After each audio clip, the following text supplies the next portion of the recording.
On this episode of the Leadership Hustle, we'll talk about the two different kinds of one-on-ones and how they're misunderstood, and help you understand what employees are looking for or need in those individual conversations. Hello, and welcome to the Leadership Hustle for executives whose companies are growing fast and need leaders who are ready. All right. Hey, welcome back to the next episode of the Leadership Hustle. I'm Andrea Fredrickson, and I have Michelle Hill here with me as my co-host. Today, we're talking about the misunderstood one-on-ones. Anytime we ask a leader, do you do one-on-ones with your employees? The answer is always yes. And then we start peeling back and going a little deeper into that subject, and then we realize people do not understand what one-on-ones really are and how, they are completely misunderstood. So yes. Well, just Andrea, coming from our perspective and what we do with coaching, identify for our audience, what are the two types of one-on-ones that we typically refer to? Right. So we have the two types. One is the project check-in. It is, what are you working on? What goals you have as far as your projects and how are things going? And it's just an update on projects. And most people, that's what they think one-on-ones are because we're having a conversation one-to-one. That's fine. We need to have those. The second type of one-on-one, though, is even more driven by the employee, where it is, what is it that they are trying to do developmentally? Like, what are they trying to do? What are their goals? What is getting in the way? What are the things that we're doing that's preventing them? But it's really driven by the employee on how they're developing as an individual. Yeah. So those are the two that we pay attention to, but most people don't do the second one. But if they do, it's only at evaluation time. Yes. And that is not enough. No. So they need more, they need those frequently. And in fact, we recommend that, especially when a person is new into a role, those one-on-ones happen a little bit more frequently, but no less than quarterly, but we really recommend that people have one-on-ones monthly. Yes. To talk a little bit about how they're doing in that process. So. Well, and also it's what are their goals, but it's when you think about why do people leave organizations, one of the number one reasons that pops up, we'll just say in the top 5, is they don't feel or believe there's opportunity for growth. Right. So if we're not having conversations with our people to find out, first find out, what do we need to do to help coach them to be really, really freaking good at their job, right? Right. It's not about jumping into another job quickly. Mm-hmm. It's just be really good at your job. And it takes years for someone to be really, really good. But then it's while that's happening, what do they aspire? What do they want to try? And getting them engaged in the organization differently. And then it is where when they are they're kind of stepping into that confidence and doing well, what other parts of the business, the organization, are they interested in? Do they have questions about? Do they want to kind of look into? Because what are those opportunities that we can develop them? Right. So when you think about the different conversations that you have or have had, what are some of, what's a good scenario that you bump into with those one-on-ones when you're talking to leaders and organizations where they just push back maybe on it? Well, so those leaders, I remember this gentleman saying, I talk to my people all the time. Like sometimes it's multiple times a day, but for sure every day I talk to them. So they think that those are the one-on-ones, right? So I don't have time to have this other conversation, right? Yeah. And so if I'm having a conversation with somebody every single day about what they're doing, let's talk about micromanagement. That's another episode we need to add to our list of topics. But the pushback is, they believe that they need to control the conversation. And so in one-on-ones, it's where does the employee want to go? What do they aspire to? I remember asking, this is years and years ago, when one of our coworkers came to work with us, and I asked her the question, so, what things do you want to learn to do? What do you want to try? And I remember her looking at me like, what? Isn't that your job to tell me what my development should be and where I should go and what my next position will be? And And it took me a while to get that out of her because she thought I wasn't doing my job. And so the pushback for some leaders is they're saying, well, I just need to tell them what they should do and how they should do that. And I'm like, that's not leading, that's telling, right? Yes. And so the idea is getting people to start thinking about what is it that they want to do or try or be or become or experience. Like those are the kinds of things. And some of those things can be at work, but it doesn't hurt to have the conversation of things that they want to do or try outside of work, because there may be things that we can do inside of our organizations to help promote those opportunities or adjacent activities to help them accomplish that. Yes. Right. Well, and in previous episodes, we've talked about the importance and why we need to build trust, right? And when you think about it, just at the core there, we're, the goal of these one-on-ones is helping people start thinking, being intentional to think about developing themselves and growing, and because it's going to help them really navigate and be a better person. Right. And having those conversations and nudging, right, and asking some questions to get them thinking, that also starts showing that you care. It also starts showing that you're interested and that you value them. Right. And so we're now setting that foundation as well for building trust. Right. But a big piece of it, though, is helping that employee, helping both parties understand what it looks like, kind of like what does this look like, what's expected of both parties. Right. Because when that leader is doing all the talking, it's more about them, not about the employee. So like you mentioned that story, well, yeah, I talk to them every day and we talk about this and so forth. Well, that's really about you, not them. Right. These are about them and letting them bring to the discussion. So as a leader, you don't have to prepare, because that's the other like deer in the headlights I get is like, you want me to have these monthly? You know how much work that's going to take? And it's like, work to listen? Work to have a relationship with the person that you lead? Yeah, it's like, really? That takes work, because you really don't have to do anything. You might want to follow. I mean, you definitely want to follow up on previous discussions, but that still doesn't work. You should have those notes somewhere and be able to check in on how are those things going, and what are thoughts, what's working, what do you not, what do you not really like? Sure. Or did you even get a chance to, maybe participate in something, right? But it's helping people truly understand that how they come prepared. It's more about the individual coming prepared, not the manager. Right. So Michelle, you do a lot of leadership development. Yes. And in our leadership development classes, we assign the person going through the class, so all those newer or experienced leaders and managers, to talk to the person they report to in between those sessions.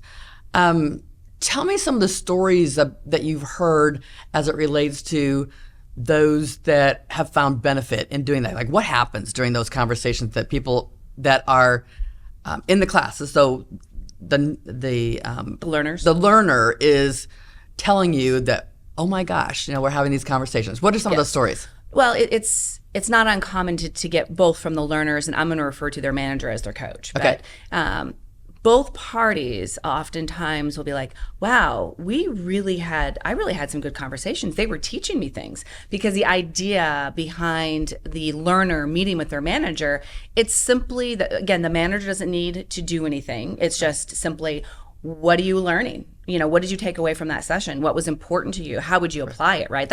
Those are the basic questions. Right. And it's about now giving the learner an opportunity to continue to learn and develop their knowledge about what it was that was important to them by telling and explaining it to their boss. And now they get to kind of make it their own too, right? And that relationship comes into more of a conversation, and both parties will be like, yeah, that was actually really helpful. Or, I learned more about my manager because I was explaining this and how I thought about this, and they hadn't thought about that either, and now that got them thinking. So they become a little more of a dialogue that goes back and forth, not a one-sided conversation. Right. I also get oftentimes from a manager, they will... the coach? Yeah, the coach, thank you. The coach, they will...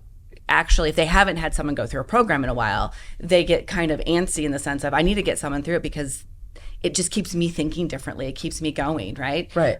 And so they enjoy having those discussions, which I didn't realize. The other thing is people will have a tendency, because we meet for such a long period of time, to keep up those meetings. Right. Because they start finding value in them, right? Right. And so they will continue to do them afterwards, which is important. So those one-on-ones then also provide the opportunity that when somebody is struggling with maybe an employee that they're leading or a coworker, that coach can ask the question, so what have we tried? They can help remove some barriers, which in any one-on-one, it doesn't require a person going through a course to start having one-on-ones, right? That's not the point. The point is the one-on-ones and what are the things that people are discovering. And I know that when I have those kind of environments set up where people are starting to do these one-on-one conversations, that they now figure out that the assumptions they had about their learner or the person that they lead have been dispelled because they hear how people are thinking,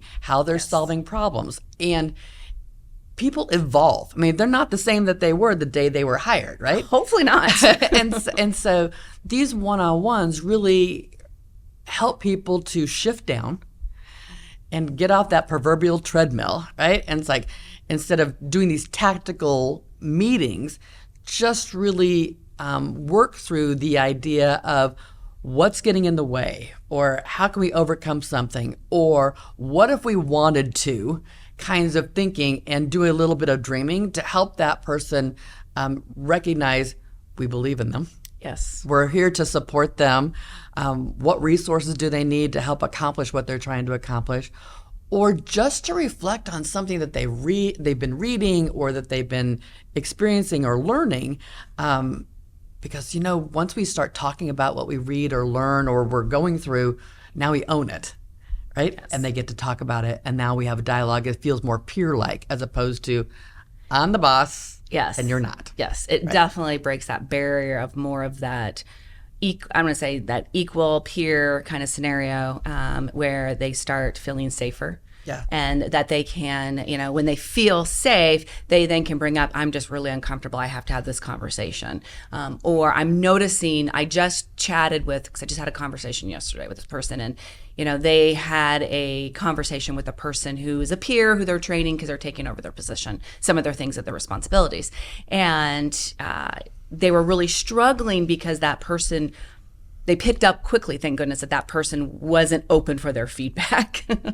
And that, they wanted kind of a sounding board in our call to, this is what I'm noticing, and asking, tell me about some of the past conversations.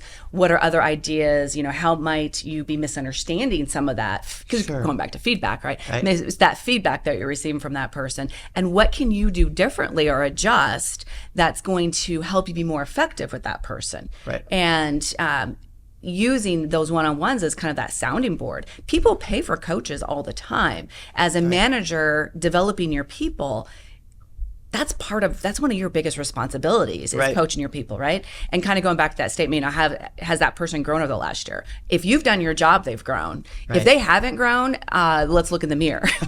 Exactly. Because there's something there that's, that's not helping them grow. Right. So it's a two-party responsibility. So let's be clear. The learner or the person that you lead is bringing the agenda to this meeting.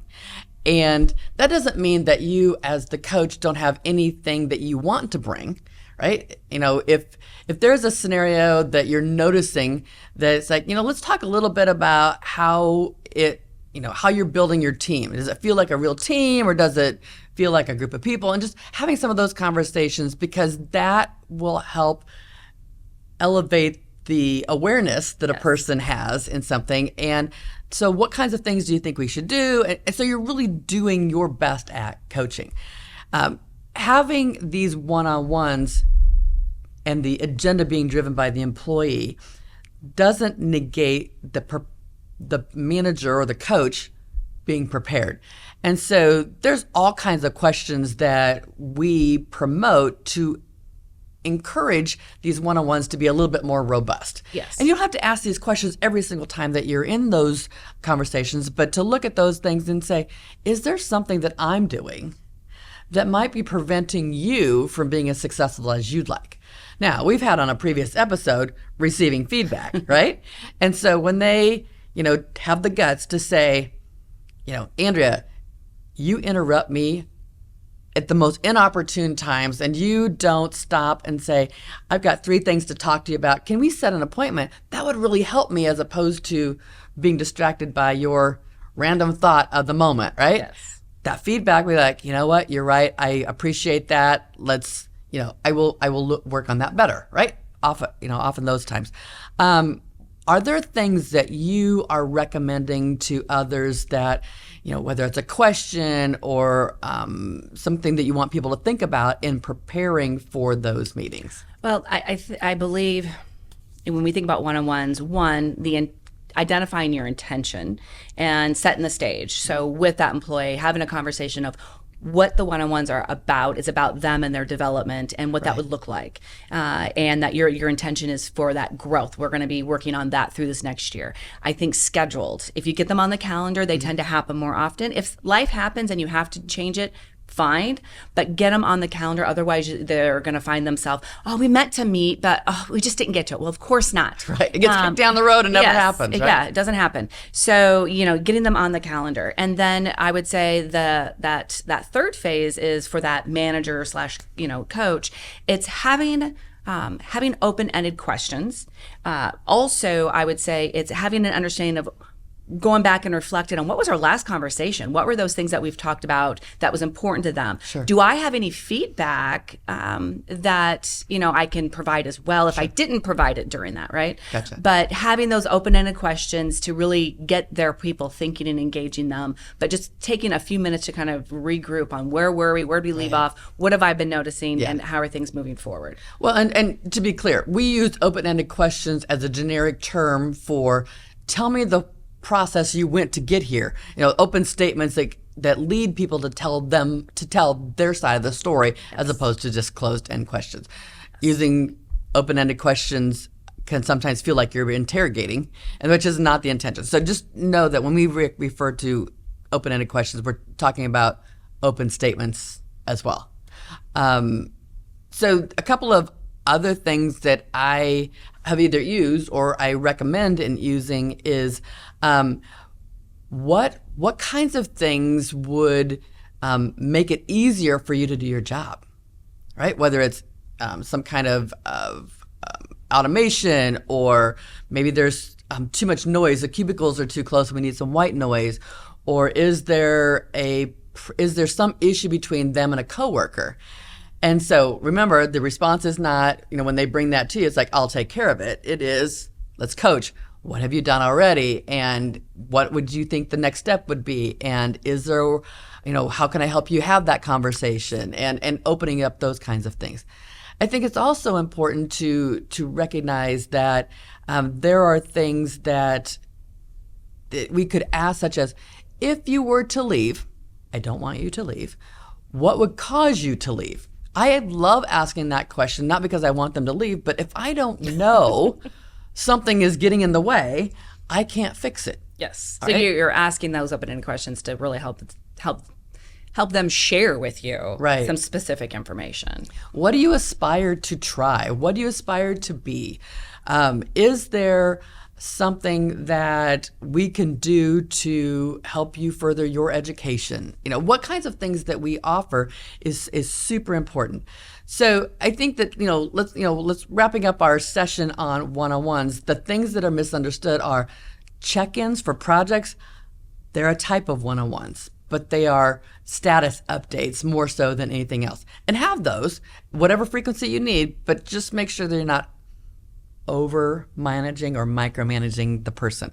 Second is that these one-on-ones that we're talking about related to employee development are the things that the employees want. They're driven by the employees. Make sure that they're scheduled. Make sure that they're the ones having bringing the information. And at first they're going to feel a little wonky. They're just not going to be comfortable. They're just got to get a rhythm. And so, if you have other questions, related to these one-on-ones, we would be happy to share our thoughts. You can find us in the show notes below. But as we wrap this up, we really appreciate the fact that you're listening to the Leadership Hustle. And don't forget to subscribe so you don't miss another episode.